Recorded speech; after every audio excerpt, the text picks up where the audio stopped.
Yaorana et Nakoto et bienvenue dans Manava, votre émission Info-Service pour cette 400e émission. Et oui, déjà, quel est le point commun entre un commercial, un agent immobilier, un artisan ou encore un ingénieur de l'audiovisuel?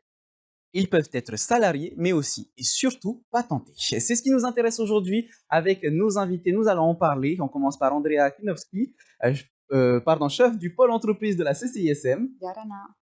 Franck Tiaahou, chef marketing communication de la CPS. Vraiment. Et enfin, Léon Doum, contrôleur des impôts à la DICP. Yarana. Alors, Andrea, est-ce que tu peux nous expliquer tout d'abord ce que c'est le patenté? Alors, le terme patenté renvoie en réalité à une taxe, à la contribution des patentes. Il est rentré dans le langage commun, mais il correspond à ce qu'on appelle une entreprise individuelle. Donc, on parle d'auto-entrepreneur, c'est ça? On parle d'entreprise individuelle en réalité. Le Code de commerce définit ça comme une personne physique qui exerce en son nom propre une activité ou plusieurs activités de manière indépendante. D'accord. Quel est son rôle dans l'économie de la Polynésie française? Son rôle, alors déjà, il faut bien indiquer qu'en Polynésie française, la majorité des entreprises, la grande majorité, sont des entreprises individuelles. Voilà. Donc on a à peu près 65% des entreprises qui sont des patentes. On le remarque, c'est une tendance qui est à l'augmentation en 2023, avec presque 80% des créations d'entreprises qui sont des patentes. Dans ce cas, pour continuer notre émission, on va créer une patente imaginaire, tous ensemble, autour de cette table, pour que les choses soient bien claires. On va continuer avec Léon. Vers qui se tourner en premier si j'ai envie d'ouvrir une patente, la DICP ou la CCISM? J'ai envie de dire les deux, puisque en fait, les activités sont classifiées, sont catégorisées comme des activités soit commerciales, soit non commerciales. Comment est-ce qu'on sait qu'une activité est commerciale ou C'est très pas? bien de poser la question. On a un code des impôts qui détermine justement cette catégorisation. Le code des impôts, c'est une nomenclature aussi qui va répertorier tout l'ensemble des activités. Donc, pour les activités dites commerciales, ça sera auprès de la CCSM. Et au niveau des activités dites non commerciales, c'est nous qui prenons donc le rôle pour tout ce qui est inscription. Est-ce qu'on peut avoir un exemple d'activité commerciale et d'activité non commerciale? Bien sûr, puisqu'on entend souvent dire prestation, voilà. Donc, un jardinier, par exemple, qui est un prestataire, va être une activité commerciale, donc l'inscription se fait auprès de la CCSM. Un enseignant, par exemple, c'est une activité dite non commerciale, l'inscription se fait auprès de la direction des impôts. D'accord, donc là, c'est un peu plus clair, c'est par rapport à l'apprentissage, si on prend le cas du professeur, c'est ça? L'apprentissage, oui. Quelles sont les différentes étapes? Maintenant, on veut créer cette patente pour la constitution du dossier, le rendez-vous, etc. Donc, je vais répondre pour ma partie, et puis peut-être je vais laisser la CCSM répondre pour la partie. À notre niveau, donc, déjà, la démarche doit se faire au plus tard dans les 90 jours, à la fin des 90 jours donc, du début d'activité. Donc, l'inscription se fait chez nous, la personne se présente avec une pièce d'identité, et bien sûr, c'est la seule, comment dirais-je, exigence. Donc, juste pour préciser, on peut commencer à travailler sans avoir sa patente, mais il faut que la patente, comme tu disais, soit faite au moins dans les 90 jours après le début de l'activité. Elle doit être régularisée en tous les cas dans ce délai. Et pour la CCISM, du coup, comment est-ce que ça se passe? Alors nous, c'est un peu plus complet, la constitution du dossier. Déjà, il faut prendre rendez-vous. On peut prendre rendez-vous en ligne sur le site internet de la CCISM. Ensuite, il faut venir muni d'un dossier. Donc, on demande un paiement d'un droit d'inscription au RCS qu'on paye à l'imprimerie officielle, c'est à peu près 2700 francs.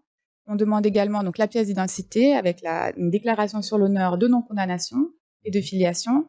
On demande encore un justificatif de la domiciliation de l'entreprise individuelle, avec le cas échéant une autorisation de domiciliation. Et donc, on a des frais de dossier à hauteur de 7000 francs. Alors, il faut aussi préciser qu'en cas d'activité réglementée, on demande aussi les autorisations administratives. Par exemple, je suis un futur patenté qui souhaite ouvrir une roulotte, j'aurais besoin d'un document de l'hygiène.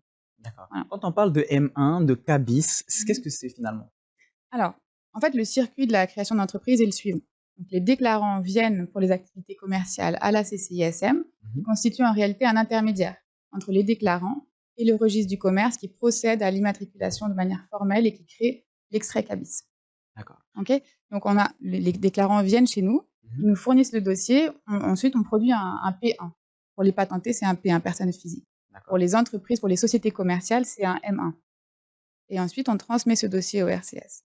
Léon, est-ce qu'on peut être patenté et salarié en même temps? Si le contrat de travail ne s'y oppose pas, oui, il n'y a pas de problème. Le principe, c'est que dès lors qu'on a une activité professionnelle non salariée, il y a une obligation d'ouvrir une patente. D'accord. Maintenant, je me tourne enfin vers toi, Franck. Maintenant que tout ça c'est fait, je me suis inscrit, j'ai déposé tous les papiers nécessaires, que ce soit à la CCISM ou à la DICP. Est-ce que je dois venir me déclarer à la CPS ou est-ce que c'est automatique? Non, il faut venir se déclarer à la CPS. Alors, il y a 3 grandes étapes à la CPS. Et la première étape, normalement, tout le monde a déjà son numéro DN, c'est ce qu'on appelle l'immatriculation à la CPS. Mais pour des personnes qui viendraient de France, par exemple, ils n'ont pas de numéro DN, donc ils doivent s'immatriculer. Et puis après, ils doivent s'affilier parce que on a beau avoir une patente, il faut savoir dans quel régime on va être affilié. C'est pour avoir une protection sociale, notamment santé. Donc on va déterminer s'ils sont affiliés. Alors s'ils sont salariés, ils n'ont pas besoin d'être affiliés, ils sont déjà affiliés en tant que salariés. Donc là, ils doivent juste déclarer leur nouvelle activité commerciale. Et puis s'ils ne le sont pas, on va déterminer leur affiliation en fonction des revenus qu'ils ont déclarés l'année précédente. Donc si vous dépassez par exemple 87 000 francs, un peu plus de 87 000 francs par mois, vous serez affilié au régime du RNS, donc du régime non salarié. Et si vous êtes en dessous de ces 87 000, vous êtes affilié au régime de solidarité. Donc vous pouvez être patenté et aussi être affilié au régime de solidarité. Et dans ce cas-là, qu'est-ce qu'il y a à régler? Qu'est-ce que moi je dois régler à la CPS? Alors au départ, on ne règle rien. La CPS, elle est là pour apporter un régime de protection sociale, hein, c'est la première chose. On va régler au fur et à mesure des années, puisque à la création d'entreprise, on ne règle rien, mais c'est la troisième étape, c'est que une fois qu'on a déterminé les revenus qui vous ont permis d'être affilié, on va déterminer votre montant de cotisation pour être protégé socialement au niveau de sa santé. En fonction du revenu alors? En fonction du revenu. Et on va le calculer et vous devrez le payer dans les 3 mois qui vont suivre votre inscription pour le payer tous les 15 du mois au plus tard. Comment est-ce qu'on calcule ce qu'on doit régler? Est-ce qu'il y a un pourcentage? Oui, alors vous avez un pourcentage qui est d'environ, enfin qui est pas d'environ, qui est de 9,84% sur les revenus déclarés. Et donc, si je résume bien, dans ce cas de cette patente imaginaire, étant donné que je n'ai pas eu d'activité les années précédentes, je suis à quel régime? Normalement, vous êtes au régime de solidarité, ce qu'on appelle le RSPF. Et donc, à partir de la création de cette patente, je paye? Eh ben, normalement, vous payez, comme vous n'avez pas eu d'activité précédemment, vous allez déclarer 0 francs. Donc, vous allez payer un plancher d'un peu plus de 7 000 francs. Andrea, j'ai donc créé ma patente. Ça y est, je suis déclaré, que ce soit la CPS, pardon, à la DICP ou la CCISM. Maintenant, qu'est-ce que je dois faire? Est-ce que je dois trouver des clients? Je dis bien des clients parce que c'est obligatoire d'avoir plusieurs clients en tant que patenté. Alors déjà, tout dépend de l'activité qu'on envisage. A priori, la réflexion sur ce qu'on va faire une fois qu'on aura créé la patente, elle doit être préalable aux démarches d'immatriculation. Et pour répondre à ta question, bon, on n'a pas d'obligation légale d'avoir plusieurs clients. Cependant, voilà, c'est vrai qu'on a ce risque qui existe de requalification en contrat de travail quand on a un patenté qui a un seul client. Pourquoi? Parce qu'effectivement, on a ce lien de subordination qui peut être mis en avant et le lien de dépendance économique. Donc voilà, c'est un risque qui existe. Donc là, on parle notamment pour les prestataires de services. C'est ça, tout à fait. Léon, j'ai une autre règle à suivre dès le début, c'est la comptabilité, c'est obligatoire. Je dirais même c'est primordial, c'est essentiel pour une personne qui voudrait donc s'aventurer dans l'entrepreneuriat, surtout pour pouvoir durer dans le temps. Donc la comptabilité, c'est la gestion de tous les entrées en termes donc financiers et donc de toutes les dépenses, de tous les sorties. Donc avec une comptabilité, on peut savoir si effectivement on crée du bénéfice ou pas, ou si on est perdant. Je vais prendre un exemple concret. Je viens de créer une patente pour ouvrir une roulotte. Est-ce que je dois déclarer tout ce que j'achète, c'est-à-dire le frigo de ma roulotte, le pain que j'ai acheté pour faire des casse-croûtes, tout ce genre de choses-là, est-ce que je dois le déclarer, je dois le mettre dans ma comptabilité? En termes de déclaration, déjà chez nous, maintenant, depuis 2024, il y a un seuil, hein, à partir de 10 millions. Oui, il y a une déclaration donc de recettes et aussi les déclarations des dépenses. Donc, ils ont tout intérêt à pouvoir suivre de très près tous les achats qu'ils ont opérés. Je reviens sur l'obligation donc comptable. C'est obligatoire puisque nous, ça nous permet, sur la base de la comptabilité, de pouvoir justement suivre si les démarches déclaratives sont tout à fait cohérentes avec, bien sûr, le volume de leur chiffre d'affaires. Une comptabilité simple suffirait bien sûr d'être un journal comptable, mais il y a toujours comme base essentielle, c'est la facture. Donc toutes les personnes ont une obligation de pouvoir conserver minimum 3 ans leur facture, quelle qu'elle soit. Et si je prends l'exemple dont on parlait tout à l'heure, du jardinier, je fais juste des factures puisque je vais faire les différents jardins de mes clients. Ça aussi, je dois, comment dire, le noter dans ma comptabilité? Alors en tous les cas, on le suggère, on le vivement. Ça le permet de justement de pouvoir revoir l'évolution de leur chiffre d'affaires mois par mois, voire même annuellement. Dans le cas donc du jardinier, il doit déjà s'identifier sur la facture, mettre le montant. Maintenant, depuis donc les nouvelles mesures, jusqu'à 10 millions, il n'y a pas de TVA. À partir de 10 millions, ils doivent aussi facturer la TVA sur leur facturation. J'ai une petite difficulté parce que en faisant mes factures, bah, j'ai perdu mon programme ou toutes mes factures. J'ai plus de traces. Comment est-ce que je peux faire? Est-ce que c'est grave ou est-ce qu'il y a, par exemple, un historique avec ce que j'ai déjà déclaré auprès des différents services? Alors, c'est problématique, hein, puisque les pièces comptables, ben, c'est que eux qui détiennent. Ils devraient donc s'assurer d'avoir une bonne archive. Donc, avec tous les moyens techniques aujourd'hui, on peut effectivement pouvoir les stocker, les USB peut-être, ou voilà, en Faire document des papier. doubles En au cas plus, où. voilà, voilà, il est recommandé d'avoir plus de stockage possible pour pouvoir justifier de leur activité en tous les cas, en cas de contrôle. On peut passer par un comptable? Alors, c'est très bien le comptable puisque c'est une personne qui est formée et en plus, il a aussi, des possibilités de conseil. Mais à notre niveau, un simple enregistrement de la facture suffira dans un journal comptable. Avoir des doubles, passer par un comptable. Andrea, finalement, est-ce que c'est la comptabilité la plus grosse difficulté pour les patentés? C'est un des défis, principaux. C'est vrai qu'on remarque, dans les cas de défaillance d'entreprise, la majorité du temps, c'est, les défaillances d'ordre comptable, effectivement. Est-ce que la CCISM est là pour aider les patentés, par exemple, à se former? Puisque tu le disais tout à l'heure, toute la recherche de clients, etc., doit être fait en amont. Est-ce qu'il y a des formations pour apprendre à être patenté? C'est ça, alors tout à fait. Donc on a tout un catalogue de formations à la CCISM qui est justement en train d'être, mis à jour, renouvelé, Mhm. qui sera très prochainement, proposé, sur notre site internet. Mais dès à présent, je peux vous annoncer qu'à partir du 5 juillet prochain, on remet en place, un module qui nous tient à cœur, qui est le 1, 2, 3, j'entreprends, qui est une initiation à la création d'entreprise.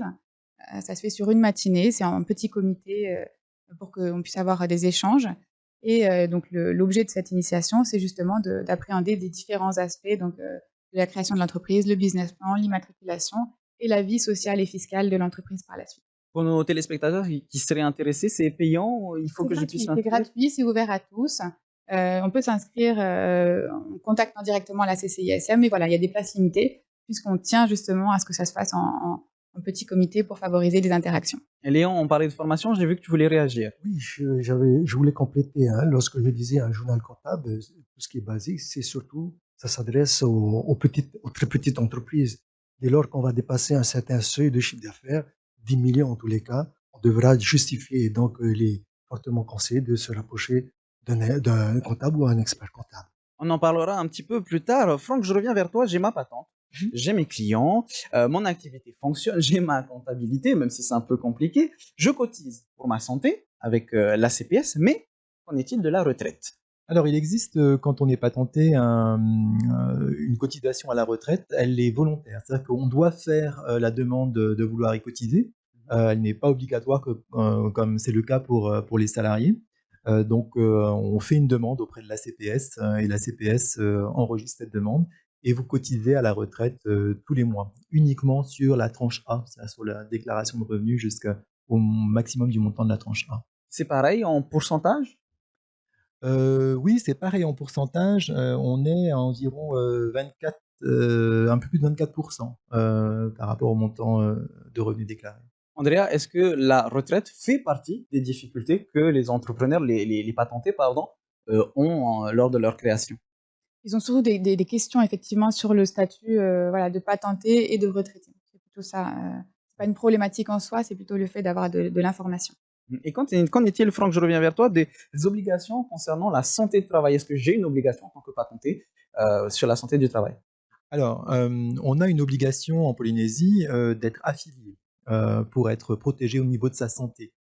Donc, toutes les personnes en Polynésie, qu'elles travaillent ou qu'elles ne travaillent pas d'ailleurs, ont cette obligation. Donc ça répond à la question que tu poses. On a d'autres obligations parce qu'un patenté il peut être aussi dès le départ employeur. Et là, c'est une autre démarche à faire aussi auprès de la CPS. Et dans ce cadre-là, on a un service dédié qui est le service, la PRP, donc, qui est en rapport avec les risques professionnels, qui aide aussi, comme la CCSM, à avoir des formations ou des outils plus sûrs. Et dans ce cadre-là, ça participe aussi pour ces employés à protéger leur santé lorsqu'il y a par exemple, lorsque des entrepreneurs en bâtiment où on privilégie d'avoir des échafaudages qui soient normés plutôt que des échafaudages qui sont construits et qui peuvent être dangereux. Sans forcément parler de salariés, moi en tant que patenté seul, j'ai l'obligation de passer par un médecin du travail Pourquoi faire? Pour la santé? pour la santé, Ah, justement. non, tu peux passer par un médecin généraliste classique. Léon, je reviens sur mon exemple de roulotte. Ça y est, elle est faite, etc. J'ai rempli tous les papiers qu'il y a à faire. Sauf que voilà, une roulotte, je ne peux pas bosser tout seul. Est-ce que je peux prendre un membre de ma famille? Comment est-ce que ça se passe? Est-ce que dans ce cas-là, il devient mon salarié, mon coéquipier? Comment est-ce que ça se passe techniquement? Les entrepreneurs ont le droit, bien sûr, de prendre des membres de la famille, hein, même les salariés également. Donc, ils doivent se rapprocher de la CPS, comme on dit. À notre niveau, si c'est pas un revenu salarié, c'est forcément, comme je disais tantôt, par le biais d'une patente. D'accord. Hein, puisque dès qu'on a une activité professionnelle non salariée, donc on a une obligation de se patenter. Andrea, tu voulais réagir? Oui, je voulais simplement préciser parce que quand on parlait de la définition du patenté au démarrage, on parlait d'entreprise individuelle. Donc, entreprise individuelle, ça veut dire que c'est rattaché à la personne. Donc, une personne, une patente. Et voilà, parfois on a des questions de savoir est-ce qu'on peut prêter une patente, est-ce qu'on peut venir sur la patente de quelqu'un? Non. Une patente, c'est pour une personne. Voilà, si on a des membres de la famille qui souhaitent travailler, on peut tout à fait. Il faudra effectivement les salariés. Maintenant, je reviens sur le chiffre d'affaires, Léon. Mon chiffre d'affaires est de plus de 2 millions. Est-ce que c'est soumis au régime de la TVA, la taxe sur la valeur ajoutée? Alors, depuis donc 2024, l'obligation de facturer la TVA va pour tous ceux qui réalisent plus de 10 millions. Donc, tant qu'on est en dessous de 2 millions, on est franchisé de la TVA. Cependant, on a aussi la possibilité d'opter pour justement la facturation de la TVA, de la collecter. Si je dépasse 10 millions, par exemple, est-ce qu'il y a d'autres paliers à respecter? Au-delà de 10 millions, en fait, il n'y a pas d'autres paliers. On est taxé selon le volume du chiffre d'affaires, selon des taux. En dessous de 10 millions, par contre, nous avons ce qu'on appelle le régime des très petites entreprises. Et là, oui, effectivement, il y a plusieurs seuils. Hein. Tu parlais de 2 millions, c'est déjà le premier seuil. Le deuxième seuil est à 5 millions. Donc, le premier million, 2 millions, la taxation, le forfait est à 25 000 francs. Pour 2 millions et 5 millions, le forfait est à 45 000 francs, donc on augmente.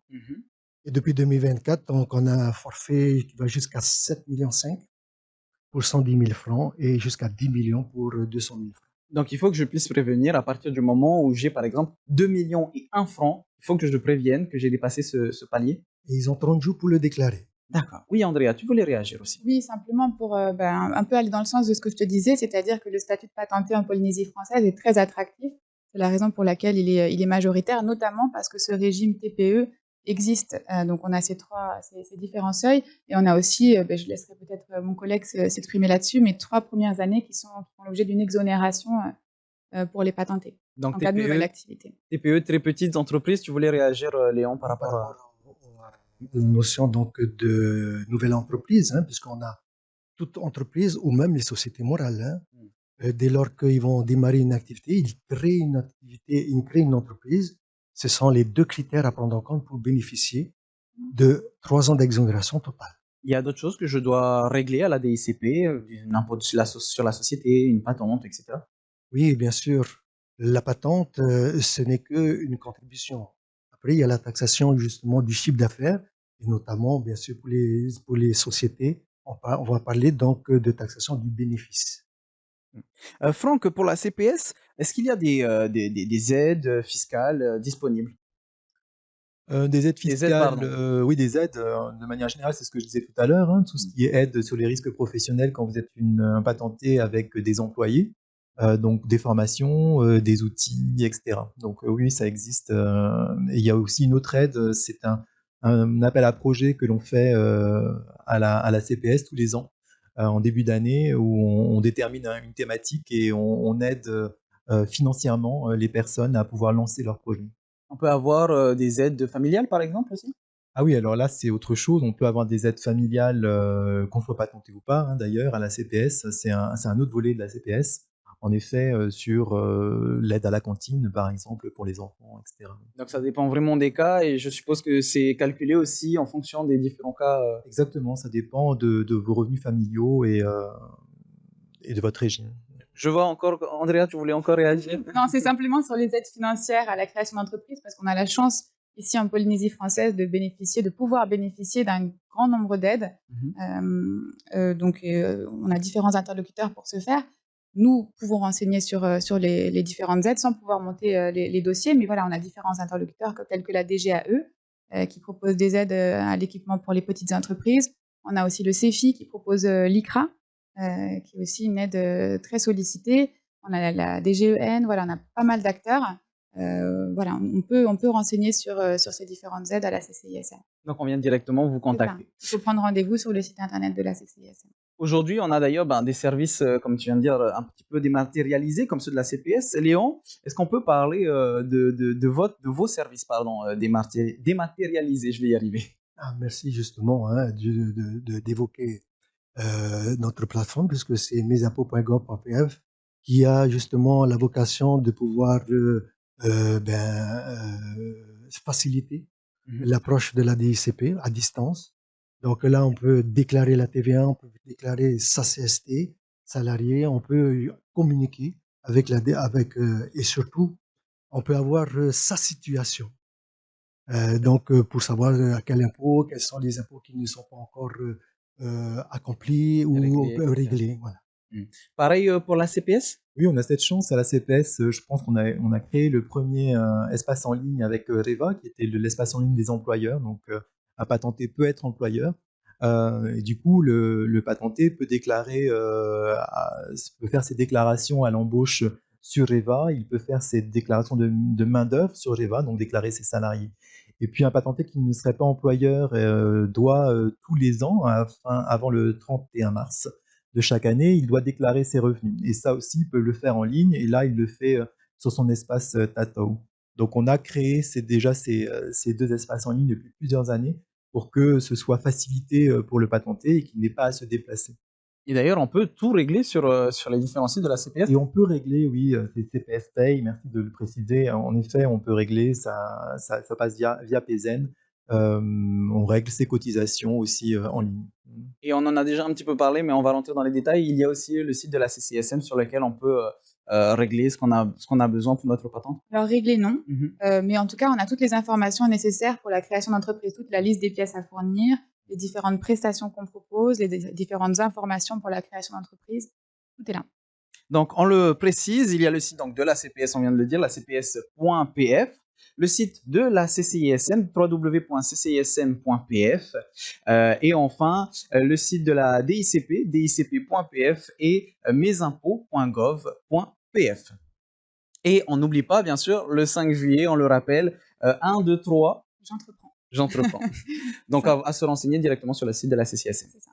Voilà, merci beaucoup d'avoir répondu à toutes mes questions. Et Faitoito pour ceux et celles qui aimeraient entreprendre. C'est la fin de notre émission. On se retrouve demain à 17h15 en attendant votre journal entre haïtiens, votre VAT à 18h. Merci beaucoup de votre fidélité. Maururui totatou farerir a Rahuma Parhen.